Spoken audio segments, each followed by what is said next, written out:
네, 안녕하세요. 차트원생입니다. 자, 오늘 하이닉스 영상 찍어드릴 건데, 일단은 하이닉스가 사실 삼성전자만큼 주가가 못 올라오고 있어요. 그래서 많은 사람들이 좀 걱정이 많이 되실 것 같다. 어쩔 수 없죠. 근데 일단은 보시면은 삼성전자는 전고를 뚫고 올라가고 있는 상황이고요. 그죠? 하이닉스 같은 게 어때요? 전고를 아직 못 뚫었어요. 자, 그러면 이게 과연 하이닉스가 이상한 건가라고 봤을 때, 제가 말씀드린 오늘 내용 정말 중요하니까 잠깐 들어보세요. 전혀 중요하지가 않다. 지금은요, SK 하이닉스는요, 삼성전자랑 비교하면 안 돼요. 이거 제가 분명히 말씀드릴게요. 둘 다 반도체는 똑같은데 좀 다른 점이 있어요. 첫 번째, 삼성전자는 우선주부터 해서 뭐요? 지수를 강력하게 과거부터 움직이는 애죠. 그러니까 외국인들이 지수를 끌어올릴 때 사실상 하이닉스 말고 삼성전자를 올려서 지수를 끌어올렸던 게 일반적이에요. 이걸 생각해 보셔야 된다는 거예요. 그러면 우리가 하이닉스는 정보를 못 들었다라고 했을 때 과연 이게 비정상적인 흐름인가라고 했을 때 아니라는 거죠. 왜냐면 우리가 지수를 봤을 때, 자, 코스피 지수를 보면은 코스피 지수가 어때요? 이때 올라갔던 박스권 상단 뚫었죠. 보여요? 이때 올라간 코스피가 상단 박스 뚫은 거 보여요? 이렇게 올라간 거 보이세요? 보이죠? 그죠? 자, 그러면 이거는 누구랑 똑같아요? 삼성전자랑 똑같잖아요. 지금 흐름 보면은 코스피 지수 흐름을 보면 삼성전자가 똑같잖아요. 그렇죠? 그래서 우리가 여기서 생각을 해봐야 되는 건 뭐냐면, 삼성전자가 지금 주가가 하이닉스보다 더 잘 올라가고 있는 건 간단하게 말씀드리면 뭐예요? 지수 플레이다. 지수를 끌어올리고 있기 때문에 외국인들이 뭐예요? 삼성전자를 끌어올리면서 지수를 올리고 있다라는 게 팩트예요. 그럼 여기서 우리가 확인해야 되는 거, 지수의 단기적인 포인트의 고점이 어디겠냐라고 했을 때 7150포인트에서 7500포인트죠. 그럼 결과적으로 이번 주 주가가 오르게 되면 뭐가 된다? 코스피 상방이 막힌다라는 거예요. 코스피 상방이 막힌다. 그러면 우리가 여기서 조금 안타깝게 볼 수 있는 게 뭐냐면, 코스피의 상방이 막히면 어떻게 된다? 삼성전자 같은 경우는 흐름들이 단기적인 고점을 찍을 수 있겠죠. 그렇죠? 그럼 여기서 우리가 주의해야 되는 건 뭐냐면, 결론적으로 삼성전자도 반도체라는 이미지를 벗어날 수가 없습니다. 반도체가 주기 때문에. 근데 여기서 삼성전자가 상방이 막힌다. 그 삼성전자가 상승하다 밀리는 그림이 나온다. 그럼 하이닉스도 어때? 하이닉스도 밀릴 수밖에 없다는 거예요. 근데 우리가 과거를 생각해보면 어떻게 움직였죠? 삼성전자가 3% 상승할 때 하이닉스는 6% 상승하고, 삼성전자가 막 2% 올라갈 때 하이닉스는 4에서 5% 올라가고, 하이닉스가 더 강했단 말이에요. 근데 이게 결과적으로 보다 반도체 장세였을 때, 반도체 더 강세였을 때 이렇게 움직였어요. 그럼 지금 우리가 여기서 중요하게 봐야 되는 점은 뭐냐면, 이게 결과적으로 지수 플레이가 나왔을 때 삼성전자 주가 상방이 막혀있다라고 하면 코스피가 막혀있기 때문에, 그럼 하이닉스도 같이 뭐요? 조정이 일단 나올 가능성이 좀 있다라는 거죠. 자, 그러나 우리가 여기서 생각을 해봐야 되는 건 뭐냐면, 이 삼성전자가 지수가 끌어올라가면서 지수가 눌리는 조정 타이밍에 삼전도 어떻게 되나? 삼전도 눌릴 가능성이 있다 없다? 분명 눌릴 가능성도 있다. 그러면 하이닉스도 올라가다가 어떻게? 눌릴 가능성이 있다 없다? 눌릴 가능성이 있다. 있다. 그러나 하락폭이 제한적일 겁니다. 그럼 여기서 우리가 생각해야 되는 건 뭐냐면, 지수가 7150을 찍고 예를 들어 내려오는 상황에서 지수가 다시 한번 바닥을 다지고 올라가는 그림에서, 박스권에서 지수가 다시 올라가는 그림에서는 누가 올라갈 수 있어요? 하이닉스가 만약에 3분기 실적에 대한 부분이 겹치거나, 아니면 HBM이나 아니면은 뭐 반도체 관련된 부분에서 조금 더 디램 가격이 오른다든지 이런 부분이 나오면 지수가 조정 나온 이후에 뭐가 될 수 있다? 하이닉스가 또 강하게 올라갈 수 있다는 거죠. 내용이 굉장히 어려울 거예요, 여러분들. 내용이 쉽진 않습니다. 간단하게 말씀을 드릴게요. 삼성전자는 지수 플레이다 아니다. 지수 플레이다. 지금 이미 증명이 되고 있잖아요. 이미 삼성전자 주가를 보면은 여기 시가 부분 띄고 올라가고 있잖아요. 이 패턴이 뭐예요? 이 패턴이 누구랑 똑같아요? 지수랑 똑같단 말이에요. 지수랑 똑같잖아요. 그죠? 그럼 지수를 끌어올리는 애들이 삼성전자를 끌어올리고 있는 거다라고 여러분들 일단 이해하시면 돼요. 그러면 이번 주에 결론적으로 주가가 한 번 더 올라갈 가능성이 있다 없다? 있다라는 거예요. 있다. 근데 이번 주에 단기 고점을 찍고 내려올 수가 있다라는 거기 때문에, 하이닉스 같은 경우도 혹시나 여러분들이 들고 있다라고 하면 혹여나 하이닉스가 주가가 급등이 나온다, 이번 주에. 아까 말씀드렸지만 어쨌건 지수 플레이긴 하지만 지수를 끌어올리는 과정에서 반도체가 이슈를 받으면 하이닉스가 빵 튄단 말이에요. 그럼 우리가 만약에 하이닉스가 여기서 주가가 급등이 만약에 나온다라고 하면 단기 고점 나올 가능성이 있겠죠. 급등이 나오지 않더라도 정말 죄송한 얘기지만 단기 고점 나올 수가 있다. 그러나 이 단기 고점이라는 게 고점 맞고 이렇게 된다? 이게 아니라 뭐요? 고점 맞고 조정이 나오면서 뭐요? 추세를 올리는 그림. 그러니까 우리가 밑에서부터 본다라 했을 때 추세가 이렇게 예를 들어 만들어진다라고 하면 뭐요? 추세를 만들고 나서 다시 올라가는 그림. 이런 그림이 나올 수 있다라는 거죠. 이해했어요? 그러니까 이번 주에 분명히 저는 그렇게 생각해요. 단기 고점이 나올 가능성이 저는 굉장히 높다라고 보여집니다. 근데 이 단기 고점이 나올 수 있다라는 거는 저는 그겁니다. 불확실성이요. 불확실성. 자, 지금은 미국 시장 같은 경우는 계속 뭐요? 상방을 보고 달리고 있고요. 사실상 전쟁에 대한 부분이나 금리에 대한 부분 전부 다 뭐요? 좀 안정적으로 바뀌고 있어요. 그러면 이런 그림들이 우리나라에도 뭐요? 안정적으로 분명히 보다 미칠 거다. 그러니까 나스닥이 S&P가 신고가 가는 과정에서 우리나라가 불확실성이 뭐 크게 있겠느냐라고 하지만 중요한 건 뭐요? 지수의 저항 포인트에 걸리는 구간들입니다. 지수의 저항 포인트에 걸리는 구간들. 이게 이해가 안 될 수 있는데 이 지수 저항을 그냥 뚫고 올라갈 수도 있잖아요 라고 생각할 수 있는데 틀린 말은 아니긴 해요. 틀린 말은 아니긴 한데 그냥 우리가 상식적으로 생각해 보자고요. 지금 삼성전자나 SK 하이닉스 들고 있는 분들 상식적으로 생각을 해보면 지금 여러분들 본전만 주면 나오고 싶어요? 아니면 본전 오더라도 계속 버티면서 수익 극대화하고 싶어요? 대부분 사람들이 본전 오면은 뭐요? 좀 매도하고 싶다 이 생각을 분명히 할 수밖에 없단 말이에요. 지금 이 자리는 지금 힘든 자리예요. 그렇기 때문에 그러한 심리가 이때는 없었어요. 앞쪽 300만원 이럴 때는 팔 생각이 없었단 말이에요. 아무도, 개인 투자도. 근데 지금은 팔고 싶은 사람들이 좀 많이 생겼어요. 네, 지금 당장 자금이 필요한 사람도 있을 거고 지금 당장 뭐요? 당장 빨리 팔고 그냥 주식 접고 싶다 이런 사람도 있을 거라면 그렇기 때문에 매도세가 계속적으로 나올 수밖에 없다. 그럼 그 매도세를 끌고서 이겨서 올려줘야 되는 건 누구예요? 바로 외국인이라는 거예요. 그게 바로 외국인이에요. 그게 바로 외국인. 근데 외국인의 포지션 아까 말씀드렸지만 9월에 선물옵션 동심환기 있죠. 그렇죠? 선물 동심환기 있습니다. 근데 아까 코스피 상방이 어떻게 했다? 코스피 상방이 막혀있다. 막혀있다라기보다는 매물이 많다라는 거예요. 매물이 많다.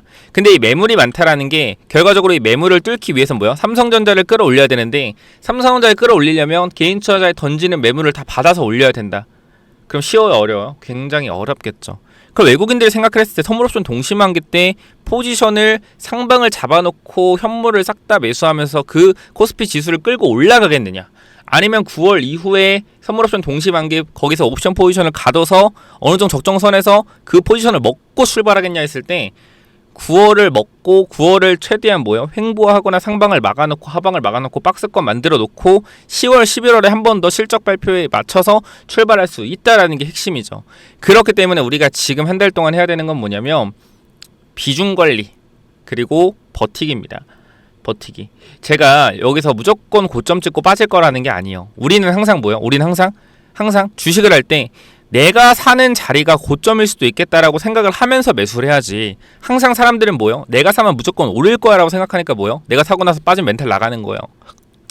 내가 삼으로써 주가가 이 정도까지 밀릴 수 있겠다라고 생각을 하고 사야지 사자마자 오를 거야라고 생각을 하는 것 자체가 말이 안 되는 거거든요. 근데 그렇게 얘기할 수 있어요. 아니 그럼 내가 내려갈 거 주식을 왜 사냐? 멍청아. 올라갈 것 같으니까 사지. 그냥 말씀드리잖아요. 올라갈 것 같으니까 주식을 사는데 내려갈 수 있는 것도 생각을 하면 어떻게 하겠어요? 내가 주식을 한 방에 몰빵하겠습니까? 이런 데서 레버리지 쓰겠어? 안 쓰겠죠. 안정적으로 투자하겠죠. 마찬가지라는 거예요. 지금도 똑같은 상황이에요. 여기서도 더 올라갈 가능성과 내려갈 가능성을 비교해 봤을 때 지금 여기선 더 올라가는 가능성이 있지만 이번 주에 단기 고점만 찍는다라고 하면 하방에 대한 압력이 커지는 구간입니다. 그러니까 내려갈 수도 있는 가능성을 생각을 해봤을 때는 비중에 대한 부분들을 계속적으로 고민을 해야 된다라는 거죠. 이게 여러분들이 이해가 안 되신다라고 하면 사실상 제가 도와드릴 수 있는 부분은 없어요. 왜? 저는 분명히 말씀드리지만 제가 영상을 찍고 주식을 여러분께 설명드린 스타일은요 일반적인 초보자들이 보기 어려워요. 중급자 이상의 조금 주식을 좀 오래 하신 분들이나 제 얘기가 무슨 얘기인지 알 텐데 초보자 분들은 결과적으로 자신만의 기준과 관점이 없기 때문에 사실상 이리저리 따라다니는 수밖에 없어요. 그러니까 제가 말씀드리는 건 뭐예요? 그러니까 그거밖에 못하니까 비중 관리라도 좀 해라. 몰빵하지 말고. 이게 제 얘기 핵심이에요. 그래서 이런 부분들 참고 좀 하시면 좋을 것 같고 하이닉스 같은 경우는 저는 추가적인 상승 나올 가능성 분명 높다. 그러나 단기적으로 이번 주에 단기 고점 찍을 가능성이 저는 있어 보여요. 개인적으로. 만약에 지수가 더 오른다라고 하면 지수가 만약에 옆으로 횡보하는 그림으로 가면서 하이닉스가 오른다라고 하면 뭐요? 당연히 더 갈 수 있겠죠. 왜? 지수가 계속적으로 상방을 버티고 있으니까. 무슨 말이냐면 여기서 지수가 더 오르면은 제가 말씀드린 저항 포인트에 걸리잖아요. 그죠? 저항 포인트에 걸리는 구간들이 가잖아. 그러면 삼성전자에 상방이 막힌단 말이에요. 상방에 막힌다. 그럼 뭐가 나오겠어요? 단기적으로 매도 물량들이 나오겠죠. 그럼 지수가 밀리면 하이닉스 같이 밀릴 수밖에 없죠. 근데 여기서 삼성전자가 옆으로 기거나 이렇게 횡보하면서 지수 포인트는 위쪽으로 안 올려요. 7천 위로 안 가. 그럼 뭐요? 대신에 지수가 많이 안 빠지고 옆으로 버티는 모습만 보여주면 하이닉스가 먼저 올라갈 수 있는 그림이 나올 수 있다. 삼성전자는 그냥 버텨내고. 그러면서 삼성전자가 다시 올라오는 그림으로 갔을 때 지수 포인트가 어떻게 7,100, 7,200선에 도달하면 SK하이닉스는 그때 단기 고점이겠죠. 정리하겠습니다. 이야기 어르신 정리하겠습니다. 자, 먼저 지수 포인트가 7,150에서 7,500포인트 사이에 위치가 되는 구간들이 나온다. 그러면 무조건 뭐예요? 무조건 비중 관리 들어가야 된다. 이거 일단 이 말씀 드리고, 만약에 삼성전자 기준 말고 지수가 뭐 6,500포인트에서 6,900포인트 너무 차이가 큰가요? 6,700포인트에서 7,100포인트 이 사이에 왔다 갔다 하는데 삼성전자는 기고 하이닉스가 올라간다. 조금 더 기다려본다. 근데 삼성전자가 올라가는 그림이 나오면서 하이닉스 같이 올라간다? 그럼 매도 관점이다. 왜? 저항 맞으니까. 이게 결과적으로 기술적인 분석이에요. 기술적인 분석. 근데 이제 여기서 시황이나 이런 거를 넣어서 분석을 하는 것도 중요한데, 근데 제가 이것도 솔직히 말씀드리면 크게 의미가 없는 게, 자, 실적 잘 나온다고 무조건 올라갑니까? 실적 잘 나오면 주가 무조건 올라갑니까? 아니죠. 이번에 아니신 거 알았죠? 실적 좋다고 주가 무조건 올라가는 거 아닌 거 이번에 아셨을 겁니다. 자, 그러면 고용이 침체되면 어떻게 되죠? 고용이 침체되면 경기 악화죠. 경기 악화. 그죠? 호재예요, 악재예요? 호재예요, 악재예요? 호재, 악재예요? 악재죠. 근데 지금은 시장 어떻게 해요? 지금 시장은 호재를 해석하죠. 왜? 경기가 악화되면 금리를 못 올리겠네? 호재다. 이렇게 해석하잖아요. 뭐요?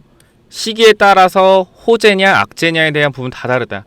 그럼 굳이 말씀드려볼까요? 우리가 환율에 대한 부분도 무조건적인 호재입니까? 환율 떨어지면 무조건 호재예요? 무조건 호재예요? 외국인 매수세가 들어오지만 우리나라 결제 뭐로 받습니까? 반도체? 달러로 받죠. 근데 우리가 예를 들어서 반도체 한 개 팔았을 때 1,550원 받았어요. 근데 반도체 한 개 팔았을 때 1,110원 받아요. 그죠? 그럼 원화 환산했을 때 실적이 어때요? 더 안 나오겠죠. 그죠? 물론 환차손에 대한 부분들을 분명히 걸어놨을 거예요. 환해지 걸어놨을 거다. 걸어놨을 거야. 환율이 오르든 떨어지든 환율이 올라가는 그림에서는 환율 해지를 걸어놔서, 그러니까 예를 들어서 환율이 상방으로 올라가는 과정에서는 뭐 환율 상방 베팅을 걸어놔서 여기서 손실 보는 걸 만회하고, 또 환율이 떨어질 죄송합니다. 환율이 떨어질 때 우리가 수입에 대한 부분들, 그러니까 1,550원일 때 하나 팔아서 받을 거 1,410원 받으면 어때요? 돈 이익이 줄어들겠죠. 그럼 이거에 대한 것도 방어책도 다 선물로 해지해놨을 텐데 그게 100% 해지가 안 된다라는 거예요. 반도체 환율이 계속 바뀌기 때문에. 그래서 어쨌건 환율이 이렇게 변동성이 심하면 그거에 따른 뭐요? 손실이 발생할 수밖에 없는 구조다. 제가 봤을 때는 워낙 금액들이 크고, 그럼 환율이 빠지는 구간에서 이익적인 부분이 줄어들 수 있어요, 없어? 줄어들 수 있단 말이에요. 그러니까 이런 것까지 다 여러분들이 뭐 해야 된다? 생각을 하셔야 된다. 주식에 100%는 없습니다. 그래서 이러한 부분들 여러분들한테 꼭 다시 한번 전달을 드려보니까 요거 체크 한번 하시면 좋을 것 같아요. 아시겠죠? 자, 여기까지 하고 마무리하도록 할 건데, 혹시나 하이닉스 관련돼서 여러분들이 단기적으로 내가 대응을 해야겠다 라고 하시면 010-7317-2728 010-7317-2728로 하이닉스 라고 네 글자 남겨놔 주시면요, 요 부분들 전달 드릴 거니까 몇 번? 010-7317-2728 이쪽으로 하이닉스라고 남겨주시면 이 부분들 전달 드리도록 할게요. 이해가 되셨으면 좋겠어요. 내용이 어려울 수 있는데 내용이 혹시나 여러분들 이거 좀 제가 한번 오랜만에 들어보려고, 내용이 이해가 됐다라고 하면은 댓글 한번 다시 댓글 남겨달라고 잘 아는데 이해가 됐다, 어려우면 어렵다 이렇게 써주시면 좋을 것 같아요. 제가 조금 더 어렵다라고 하면 쉽게 풀어서 영상 찍어볼게요. 여기까지 하고 마무리 하겠고, 하이닉스 관련된 대응에 대한 부분들은 010-7317-2728 이쪽으로 하이닉스라고 남겨주시면 됩니다. 여기까지 마무리할게요. 감사합니다.